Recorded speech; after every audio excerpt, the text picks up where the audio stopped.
Hello, my name is Aaron Price. I am the CEO of TechUnited New Jersey. Welcome to our discussion today. We are live with some very special guests to talk about how the New Jersey tech community can help New Jersey, and specifically how we've already helped and can continue to help the New Jersey Pandemic Relief Fund. So I've got a few guests with me here.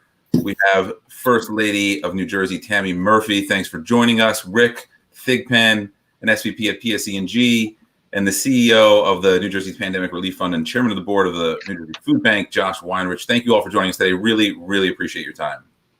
Thank you for having us.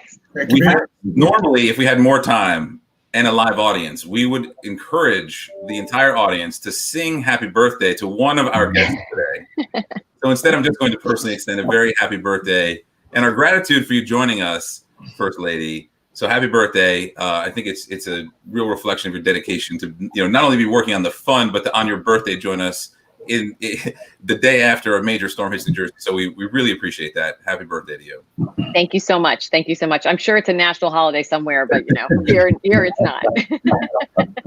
So let's dive right into what is a very acute need around the state. And I want to ask you the first question, which is why start the fund and what are you seeing around the state as some of the critical need? Sure. Well, that's to you, First Lady. Okay, great. Thank you. So listen, started the fund because we felt, Phil and I were talking back in March, we had been watching this pandemic build across the world and seeing the absolute need in so many areas around the globe and realized that we had better be prepared here in New Jersey.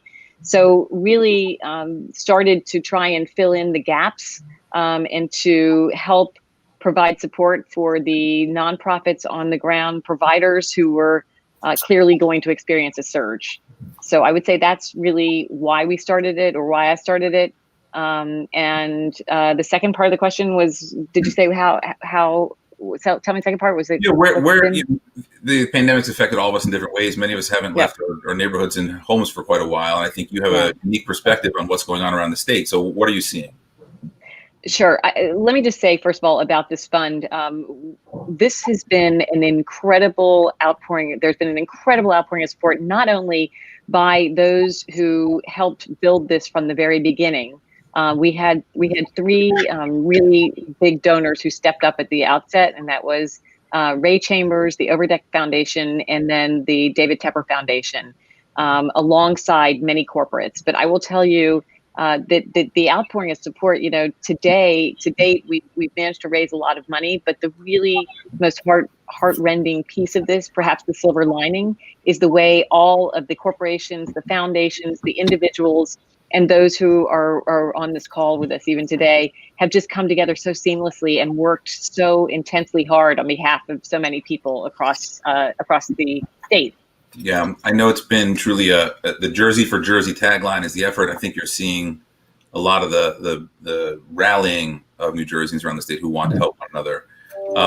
We've formed this great relationship between TechUnited New Jersey and PSEG to help bring technology solutions to the forefront, to help build a better future of work, to build equitable solutions for residents. And so, Rick and I individually, and certainly the organizations, have built a really fantastic relationship. And so, Rick, I'm curious, what made you turn to us, in your involvement as a board member with the fund? What made you think of TechUnited as a potential resource as some problems emerged? Well, it was a combination of things, Aaron, and certainly knowing you was one of the elements. So when Tammy and then Josh first approached me in public service about providing some logistical help to help them distribute in-kind donations, we began a research project and found some really daunting tasks to think about this in the traditional fashion: the need for storage space, the legal liability of taking possession of goods and giving them to other people, the transportation expenses, the need for bureaucracy. And we started to recognize they had a real need, but the way we were thinking about it was not going to work. And I began to think about innovation. And because I knew you, I recognized that talking to you about, could you think outside the box in a way that I am not capable and help us solve a real problem to help make the Pandemic Relief Fund go even better than it's going already? And it turned out I was right. And I'm very appreciative that we were able to get TechUnited involved in helping us solve a problem that we had and really come up with a solution that didn't involve a bureaucracy and all kinds of expenses to make it happen. So let me just shed some light on exactly what that solution is, because I think it's really important that people understand what we're able to accomplish here. So Rick shared with us this need around donating for specific supply needs. So and Josh is certainly better to give more detail. Sure. It's certainly about, diapers and feminine products. But beyond that, people were coming to Josh apparently with all kinds of in-kind donations. So and they were also coming to the First Lady with all kinds of needs. So there was needs out there and there were resources out there. So how do you get the resources out there into the hands of the people who needed them is where it started for me. And then obviously Josh was the person to talk to. So I think he can probably add a lot more to that. Sure. Yeah, Josh, perhaps you could shed some light on exactly the problem that the fund was facing. And then we can share a little bit more about how we solved it and where people can take action today. Sure. I think that, what we're really focused on most intently is trying to connect resources with need. There is a tremendous amount of need in general with low-income households, but the most vulnerable have been hit particularly hard, as we know, by this pandemic. So what we're really trying to do is to come up with all means that we have to find ways to help those most in need. And it's, part of the challenge there is to look at where there are gaps, because there are so many amazing, relief organizations that do cater to these urgent needs. And being able to know when those organizations need critical support, and also finding populations and specific needs that fall outside of those relief efforts is really critical. So anyway, that really is, I'd say, our biggest challenge, and it's open-ended. And I'll maybe just continue. In this case, when Rick was brainstorming and saying, well, what can we do? We were doing a bunch of needs assessment, and we were just, asking people. We did Survey Monkeys. We're asking the EDs of many relief organizations what's happening on the ground. And one of the areas, food is an obvious place to look. And it's an area that critical need needs to be addressed immediately. But in talking to those organizations, we also asked, because there was a lot of awareness there and support was on the way. And what we identified in this case was a number of things, one of which was diapers and feminine hygiene products. And there's always a shortage of those products in low-income families. And in the pandemic, there was also hoarding of those products, similar to toilet paper. And these are expensive products that are non-discretionary spend, that when times are tough, you still have to pay for them. And so it was one that we didn't have to overthink. This was such an obvious, critical need. And many feminine care products are distributed through the schools. When the schools are closed, that exacerbates the problem as well. So we put together, sort of Rick said, well, what comes to mind? And that jumped to mind. Pause there. Yeah, no, that's great. And hey, Aaron. Yes. Can I just say something? Josh Absolutely. is being really modest. He has a little bit of a background in that space, and he knew there was an urgent need, and he really got us all on board on that. And he's gotten some accolades recently for being smart enough to pursue those two areas. And I just want to make sure that he's taking the bow that he deserves. So I just want to make sure you know that. I also understand well he's compensated for the role. That was the compensation right there. Yeah. Yeah, that's it. That was my compensation. Yeah, to be clear, it's a pro bono job for those of you watching. In fact, I think that represents a lot of what what the story is here, right? We have a government working with the private sector, working with the tech community, all of us coming together to see what we can do to help our fellow New Jerseyan. And to be clear, I want to give a special thanks to Jack Keck, who initially took the lead on the tech build for this project, and then to Mike Papetti of Opulent, who took over to build what is now, if you go to njprf.org and click on Donate to Specific Needs, the TechUnited Response Group, which is this volunteer group of incredible people who just wanted to help, built for free this tool that allows you to donate in a crowdsourced way against specific needs, as Josh mentioned, specifically around diapers and feminine products right now, where we have somewhere in the neighborhood of, I think, $75,000 committed, and we're hoping to raise quite a bit more. But it's if you're watching this and looking for one thing to do, go to njprf.org and donate to one of those specific needs, because they're very real. So, First Lady, what do you expect will change with some of these needs? You know, if products were previously distributed through the school systems, and those are coming online in a variety of ways in the coming weeks, how do you think the needs will change, and what might people be able to do to support families around the state? Listen, you know, like I said, I think one of the silver linings of this whole pandemic, and then the economic downturn, and then you add to that racial unrest, and then, oh, by the way, in the last 24 hours, a hurricane. I would say that the best part of everything is just seeing the overwhelming support across all areas, and I mean that. I mean, you know, we've managed to pull off not only raising a goodly amount of money, you know, basically nearly $38 million, but we've also managed to grant pledge. We have grants pledged to date of $18.6 million. So all of that is it's fantastic, but the needs are still there. And I would say that, you know, through this organization, we have been able to take a 35,000-foot approach to the entire state. We've looked at really focusing on the areas and those who are most vulnerable, and we've done that since day one. And it did not take some serious racial unrest across our state, our country, our world for us to understand that there are inequities, and those inequities exist. I will tell you that, you know, we all hope that everything we are doing is going to shift the conversation and enable a much more sustainable tomorrow. But, you know, it's really hard when a lot of children depend on food at school, when they're having to learn virtually. There's a lot of pieces to this puzzle that we're still working out, but we are throwing some high heat at everything we do. And as you just said, not only is our CEO working pro bono, he himself gave handsomely to our fund, as has every single board member. And we are incredibly fortunate because to date and going forward, we anticipate that every single dollar that's raised goes directly out the door, because our administrative expenses have heretofore been underwritten by one donor and will going forward be underwritten by our board, I think, as a whole.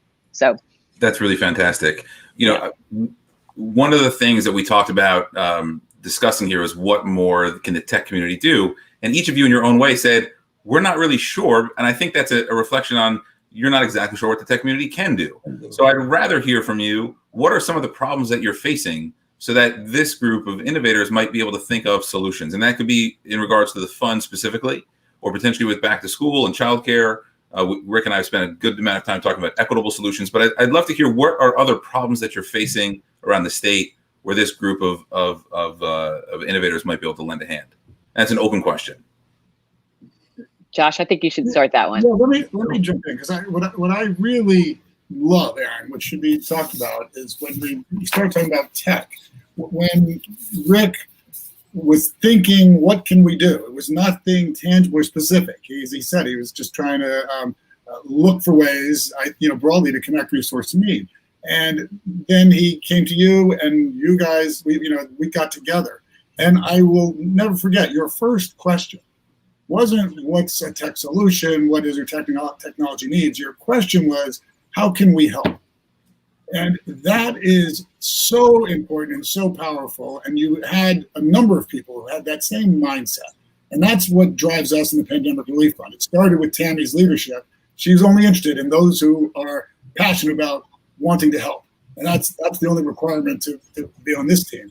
And you guys started there. I mean, as you know, we fumbled about a little bit because in a crisis, it's not obvious. It's not easy to be methodical about this need and that need. We really are trying to identify opportunities and fill them and then move on. And so that example is something, though, that I would suggest people should take note of, because it led to a number of tangible things, and I think it will lead to others. That mindset and that approach. The other thing on that is many people are thinking about how they can help, and they're looking for the best way, and it's not clear. And I just want to say, people who do really well with that problem is just do something. There's no perfect here, and there are many ways to help.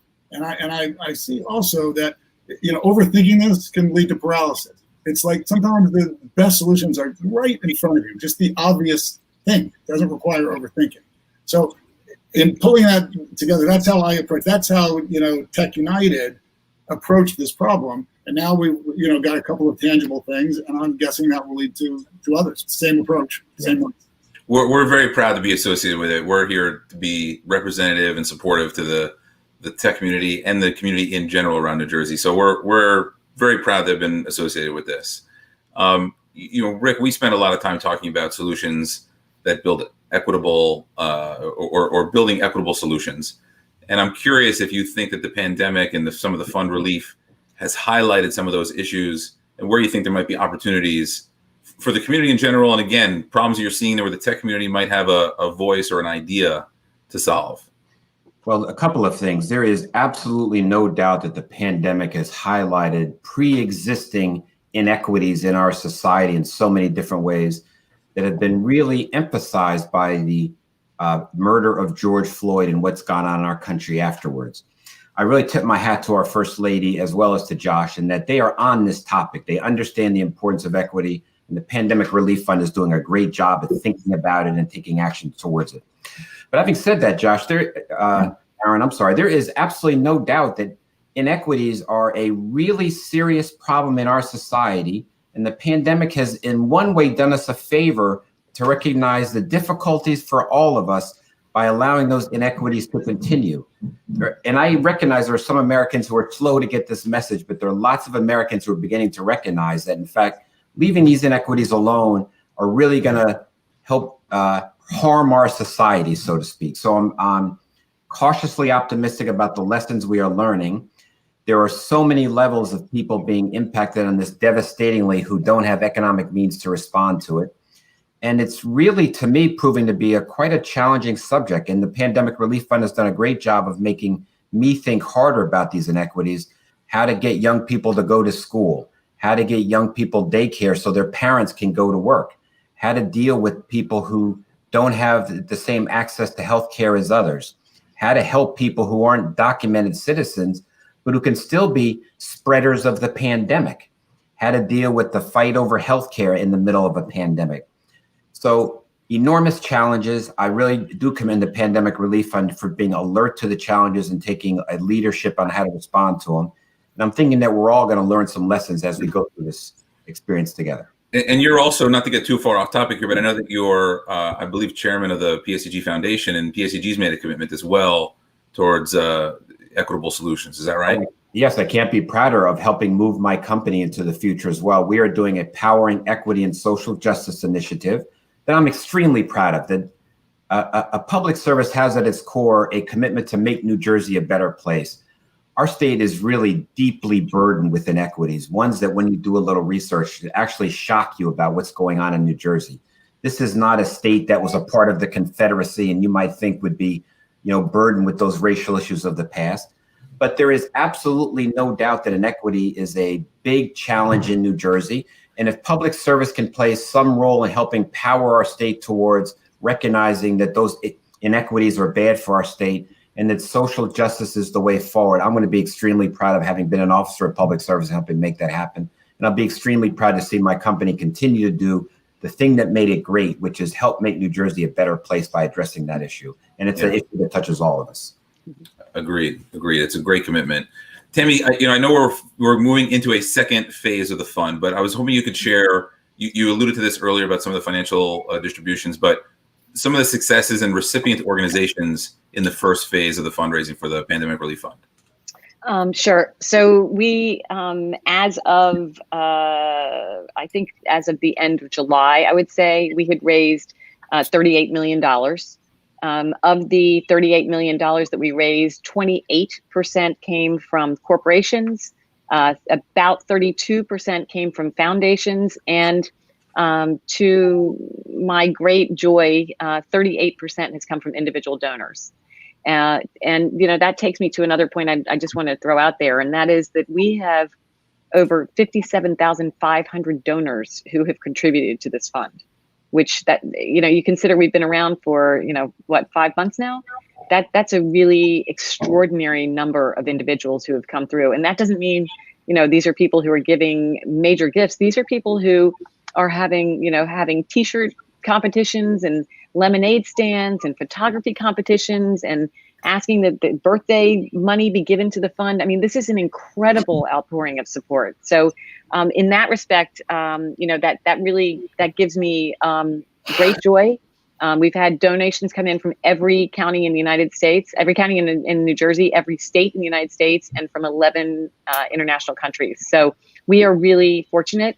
We have spent the first part of the kind of phase one working on primarily the first piece of our efforts went to food security. We gave out nearly 180 grants in the area of food security. And that was the direct result, as Josh had referenced earlier, of our doing our own surveys and trying to understand what the needs were on the ground over 30, 60, and 90 days. So we touched every single county through that, which is fantastic.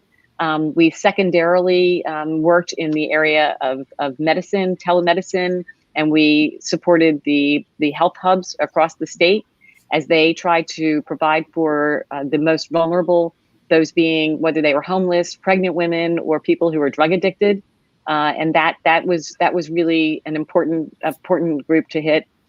We have another very large group that we have touched, and it's come out recently, is that we helped provide direct assistance to undocumented among us, those who pay taxes and yet they have been left behind by all of the federal support that has been shared across our country. And we were really, really fortunate that we had one restricted donation that came in that helped us mobilize even more. And we have been able to give out nearly $4.5 million in direct aid to those living at 200% or less of the federal poverty level. And those are just three areas, and Josh is welcome to touch on more, but there's been many other pieces to this puzzle that we have been working on, but those are kind of three big ones that have taken up a lot of time and energy to date. Yeah. Josh, anything else you want to highlight from the first phase of the fund? No, I think that really captured the first phase really well. Well, we get quite a few people who, certainly in response to announcing this discussion and in other capacity, want to help out. And often they have an app or a product in-kind donation. It would be helpful if we could clarify for people, are you interested in those kinds of donations? If so, what's the best way to get in touch? If not, I think people would respect that. But we get quite a bit of that through us. I'm sure you get a lot of that directly. But what do you need and what don't you need, and what's the best way for people to get in touch? I don't know the answer to a specific app, or I think what we can do is to keep highlighting and raising awareness of where the problems are, and people who can help us address that and be more efficient is really where we can use technology. One of the things we have to do is try to, because this is a very fluid environment, as you can imagine, and being innovative and trying to pay attention is helpful, but the circumstances change so rapidly that when you're busy looking at a program sometimes to implement, by the time you're going to implement, the need has moved. So I think technology and information is absolutely essential to anticipating where are the problems, and we know where the problems are, but there's also a lot of help. So it's finding the places where there really is a deficit, and that is that's part science and part art, and I think technology could play a big role there. For those who may be watching, first of all, we're live across a variety of platforms on Facebook, on LinkedIn, on YouTube, on Twitter via Periscope. If you have questions, drop them into the comment area on your respective platform, and we will we'll bring them up if they're appropriate. But for those who are watching who may actually need help, Tammy, can you point people in the right direction on some of the resources in case they're not aware, so that they realize what might be available to them throughout the state?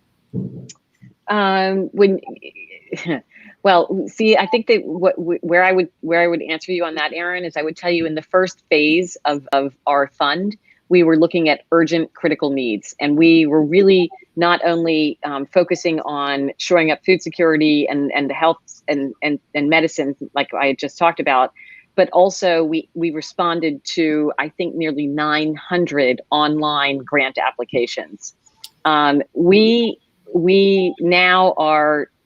have an ear to the ground. We're looking at all those organizations, the 470 different organizations who are on the ground who actually receive funding from us are actually now going to be giving us a report card, like a 90-day report card. So we are staying current on what their continuing needs are and how they are evolving to make sure that they are going to move to the next level and try and not only deliver services, but deliver services and support in a way that's going to hopefully help whoever their clients might be move from needing those resources to getting to a better place, as opposed to just continually supporting them and keeping them in that tough spot.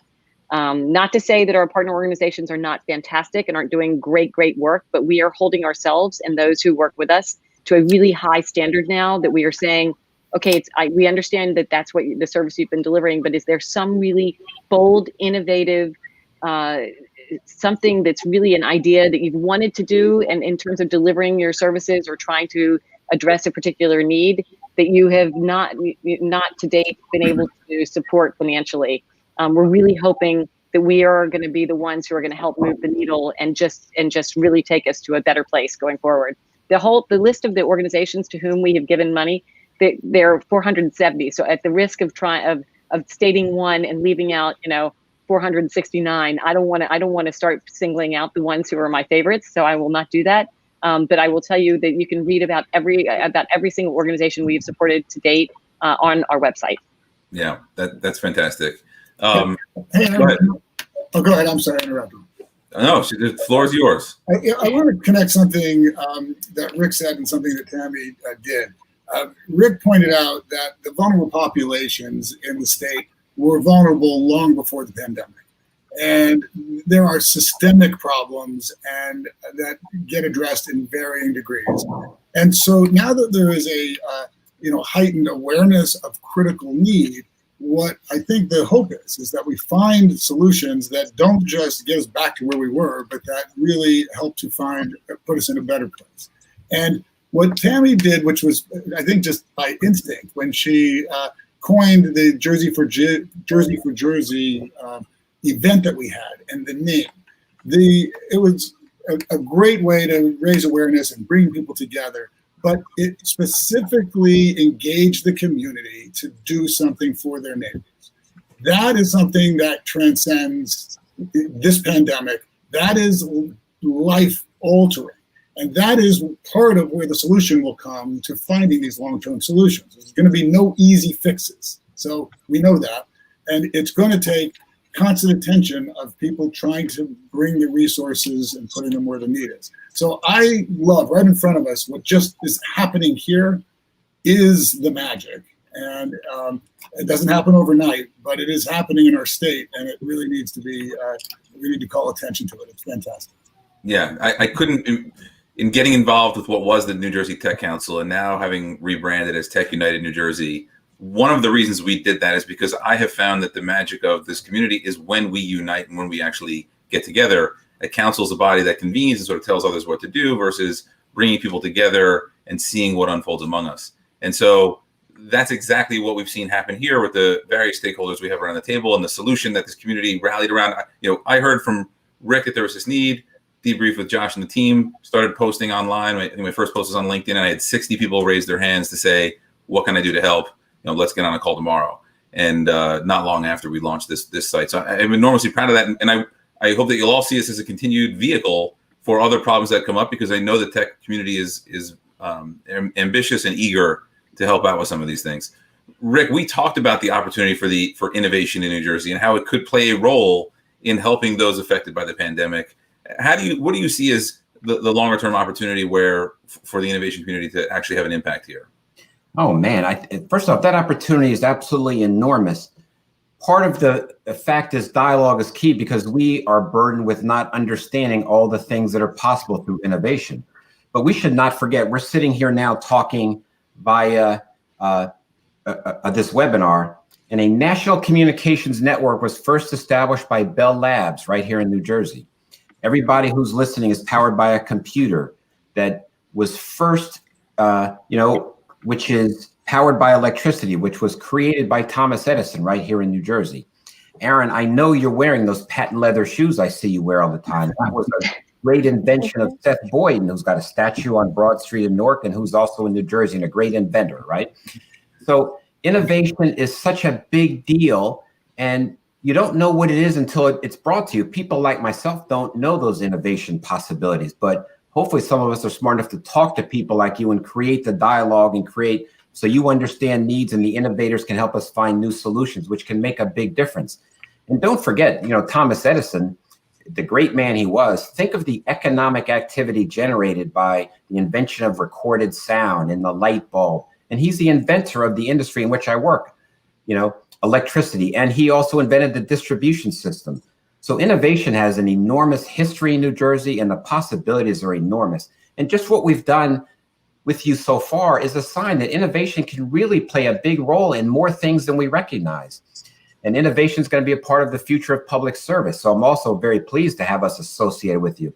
Not everybody thinks of regulated monopolies and innovation in the same sentence. And it's nice to change people's thinking a little bit. And it's nice to see that as we attack the challenge of climate change, that innovative solutions will be a part of delivering even better services to the homes of New Jersey. I'm sitting here now after a storm, and I'm listening to people being very upset about their power out. Years ago, being out of power for 5 days was not that unusual, but those expectations have far changed. It's going to take innovators to help us meet that expectation of our consumers and the public, because people really depend upon electricity. I'm a parent now, again, and parents know that young people without electricity are driving them crazy. So they drive us crazy to get the electricity back on. So I can't say enough about the importance of innovation. Can we be smart enough to find the partnerships? Can people like public service be wise enough to recognize that we don't have all the answers, and that we can do a better job for the people of New Jersey in the future by using innovation, and by people like yourself who have ideas that we don't have being partners with you?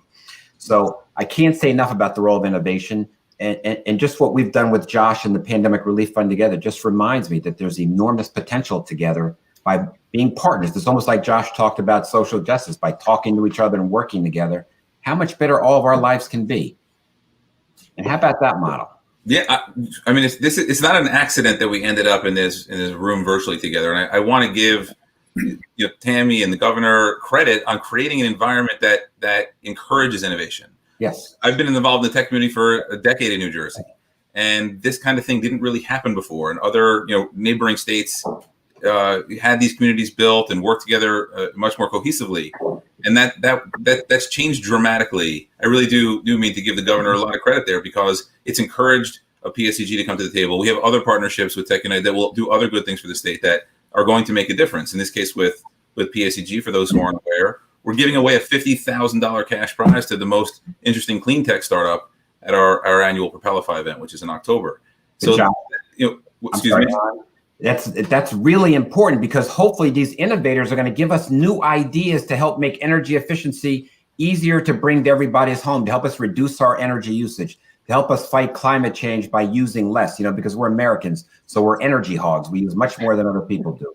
This challenge is more than symbolic. It could potentially be enormously important, and maybe you're going to find the next Thomas Edison for us if we're lucky. We hope so. We've talked a lot about why shouldn't and can't the next Google, Facebook, etc. We've had the Bell Labs of the world, which are still fantastic bedrocks in New Jersey.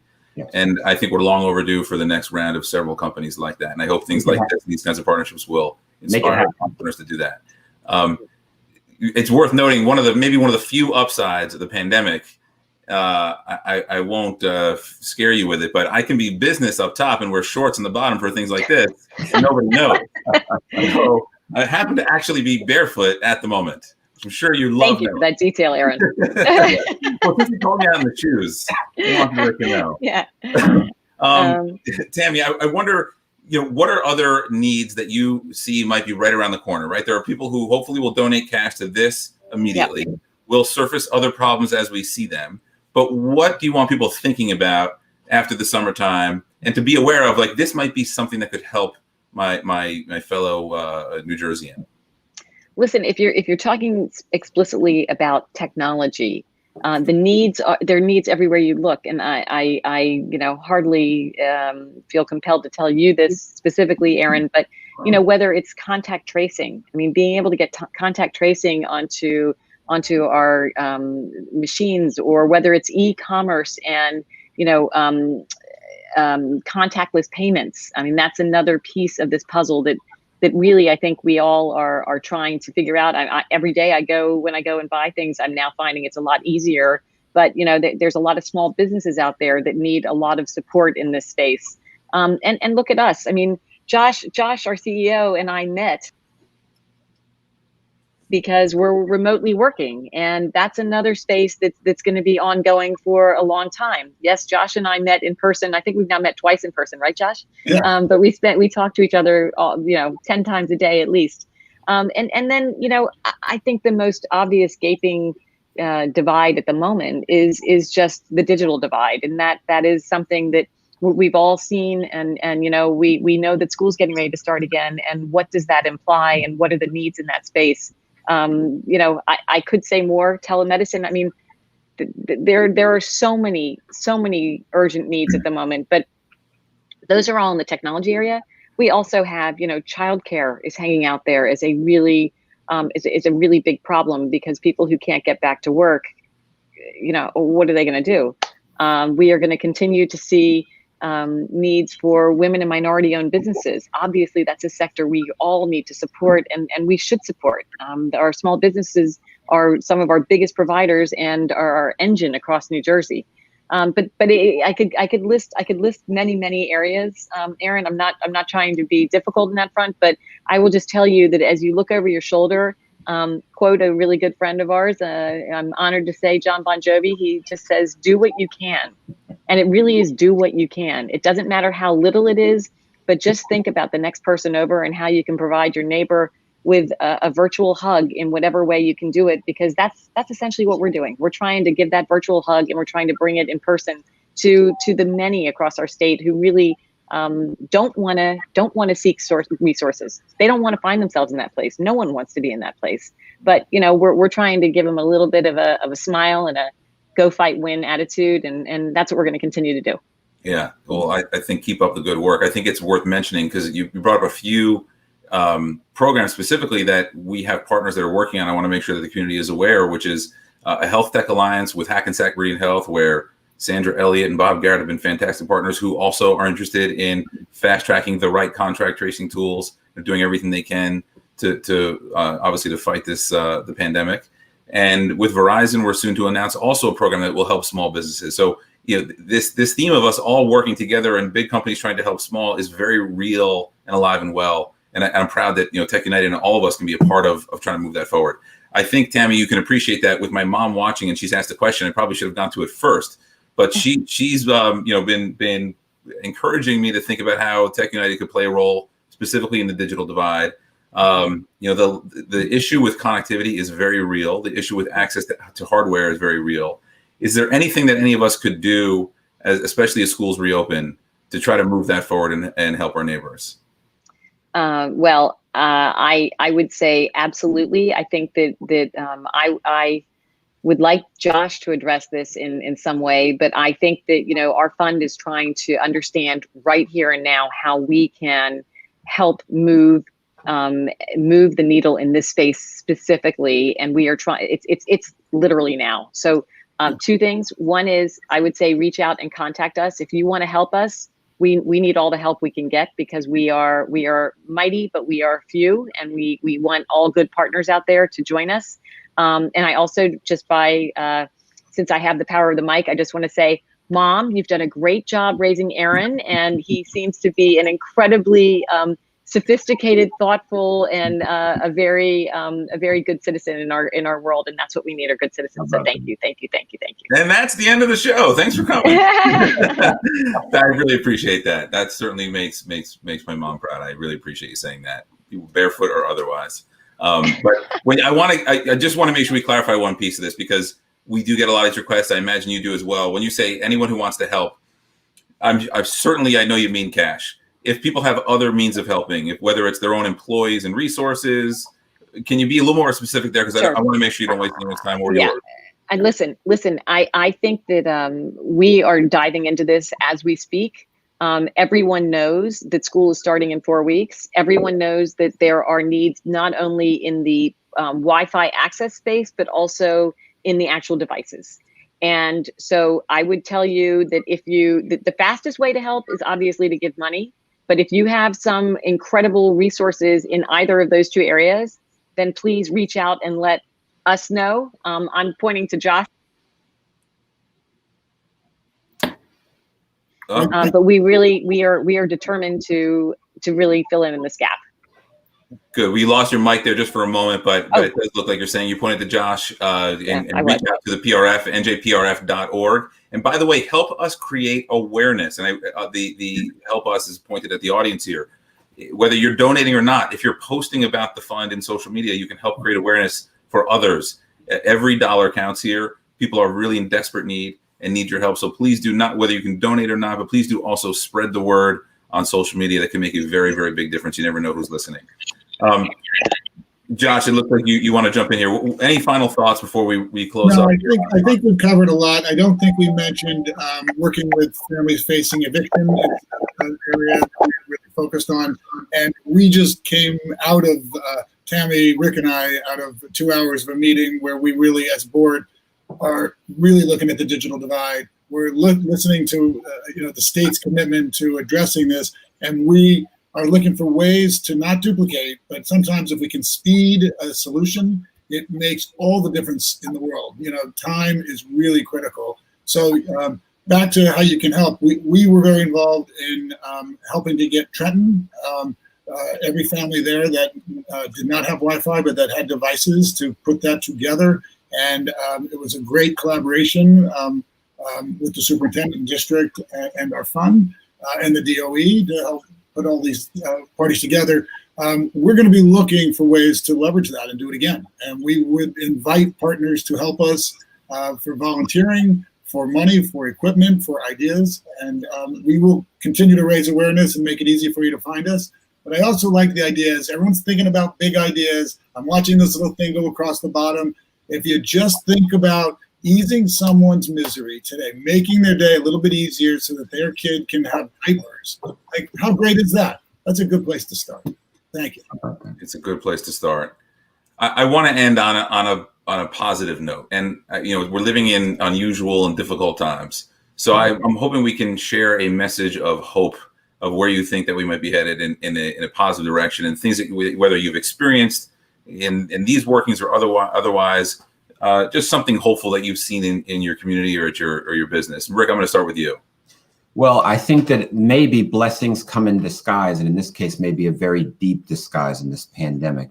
That if we all begin to recognize that our destiny is in common, that we are connected, and that we need to talk and work together, some very good things are going to happen.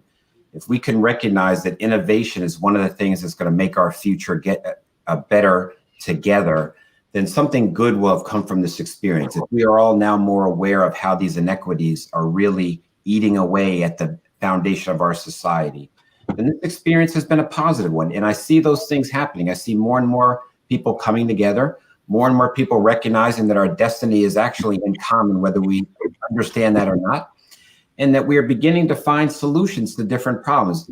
I see us turning a corner. I've watched some political polling, and I see more and more Americans are recognizing that these divisions are not good for us. So maybe we're moving in the right direction together. I see more and more people wanting to chip in. Tammy just mentioned, I think it's over 57,000 people have given to the Pandemic Relief Fund. So people are beginning to understand that some common efforts are the way to make our society better. And I really see that as a positive experience. And I see corporate America and regular Americans working together to do something better.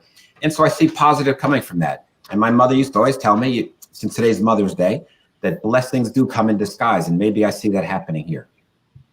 That's great. Josh? Yeah, I really like what Rick said. I will tell you that in times like this of, real uncertainty and anxiety, there is power in when you find, by moving forward and doing something, right? Finding like-minded people who want to pitch in and help. And it is such a blessing rather than waiting for something to happen. When you realize that you can make something happen, I think it does bring hope, and I think that's really a positive thing that is available to all of us. So I encourage everyone to grab that opportunity. Absolutely. And lastly, First Lady. Listen, I would like to include all of the comments that both Rick and Josh have just said. The power of coming together, the power of really showing your true colors in times like this, it's really something to behold. I will tell you that everybody working on this fund and those who are affiliated with the fund, and that is the more than 57,500 donors, it's the artists, it's the children, it's the people on the street who are being helped, it's the testimonials we've gotten from people who are grateful and just saying thank you to their neighbors who are all of us around the state. And it's exposing, as Rick mentioned earlier, it's exposing, or it's not exposing, it's really highlighting the inequities across our state. This pandemic has done that. And maybe it's a tough lesson, but maybe it's a lesson nonetheless. And that's probably a silver lining to come out of all of this pain and suffering. But we do have a responsibility to one another, and we must continue to do everything by social distancing, by wearing a mask and washing our hands. We must continue to do that. We must do that. And that is something that's very simple. It's kind of like we all hated taking our shoes off when we went to the airport, and we now accept the fact that that's the world that we live in. This is the new world we live in. So we all have to be mindful and respectful of one another. And then I guess since I shared John Bon Jovi's quote, there's another John who I like to quote, and this is a man who did it all in his life. And the last quote by John Lewis was, "I urge you to answer the highest calling of your heart and stand up for what you truly believe." We all have to do that. The highest calling. Thank you, Aaron. I can't tell you each how much I appreciate you joining us today. I think that's a really fantastic way to end. I think an area of hope for me is when Hurricane Sandy hit, we, the tech community, sort of jumped in to do things on our own and raised a bunch of funds with something called Heal Hoboken, and there were some others around the state. This is a vastly different reaction where we're having government, the tech community, and corporations work together to see how we can help one another. And I see a lot of hope in that. And I see a lot of hope in that we have leaders like we have around the screen here today at these organizations. And I'm not just saying that because I like you all, but I genuinely mean it. It's clear you're all very dedicated to this effort. We're proud to be a part of it, and I really appreciate all the time you spent with us today. For those of you watching, if you're interested in getting involved with tech efforts in the future, go to techunited.co, contact us. We'll make sure on the next round of relief efforts that we put forth. If you'd like to help the fund, you can let us know and we'll pass it along. I see some of you have already mentioned in the comments you're trying to do that. That's njprf.org. Please donate. Please spread the word. Go ahead, Rick.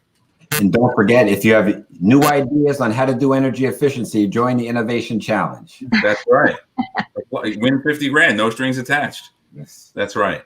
And those things play a role in this. So, a better, cleaner future is a better economy, more jobs. It's good for New Jersey, and it's good for the planet. So we're very proud to be associated with all of you. So with that, we're going to close out, but I really appreciate it. Especially, First Lady among it the day after a major storm with everything else going on in the world. I really appreciate you spending time with us today. It's been an honor. Thank you, Aaron. Thanks, Rick. And thanks, Josh. See you soon. Happy birthday. Happy birthday. Happy birthday. Thank you. Happy birthday is right. Thanks, everybody.